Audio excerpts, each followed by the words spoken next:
I was just talking about that because I feel like when we start creating content, it could really get to us. Like, I have to post and I have to do something. And I for sure suffer with that a lot. And for Hmm. the last couple of weeks, I haven't posting a whole lot of videos because, man, I'm just too busy. And I have another problem, which is I don't want to post like a terrible video. It's easy for me to Right. just turn on this camera, and I have a microphone here as well, as you can see, and I can just talk nonsense about everything I'm doing, or I don't know, make a 5 minute video about any certification I did. I don't know. You see, it's very easy. It's very low effort, but then I think like, okay, if I'm doing this, I better do it like the best I can. And having a balance between that and trying to be like perfectionist and having everything the best it could be, then all of a sudden you end up just not posting anything because there's nothing that it's good Right. enough to post. It's very hard, man. Sometimes I really would like to be able to just press record and post stuff. That would be really nice. Yeah. But honestly, I think that that would be helpful for a lot of people because, a lot of people see like, the only videos you see are, very well produced, very like Hmm. informative. But honestly, like a lot of the videos I end up watching for the longest like amount of time are just videos where someone is going through a capture the flag and Yeah, you're kind of watching their like thought process. yeah, for And sure. half the video they might just be silent, thinking about a problem. Yeah, I think that can also be helpful to like, see that, these ideas don't just come to people instantly. I agree. I agree.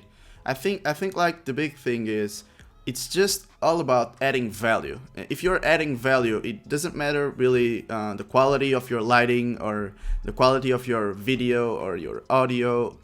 If you're adding value to the community in any way, people are going to watch it. And Mhm.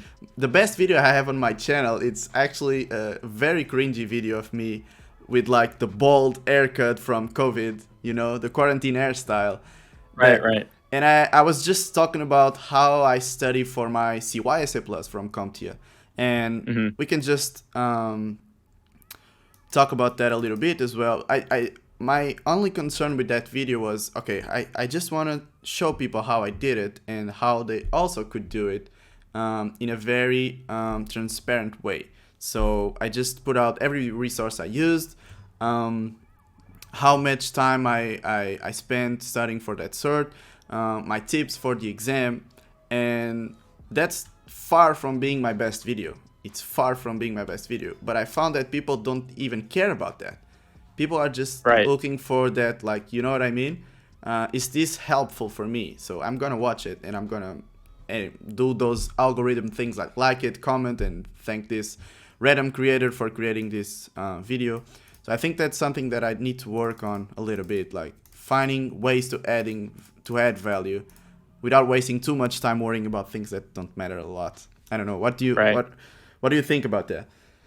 Yeah, I think it's also weird because like the things that I find the most interesting are not necessarily like, The best the things produced? that yeah, the best produced Yeah. or they're not like the biggest topics. Like, of Okay. course a good topic for a video would be like, top 5 certifications For for sure. cybersecurity or something.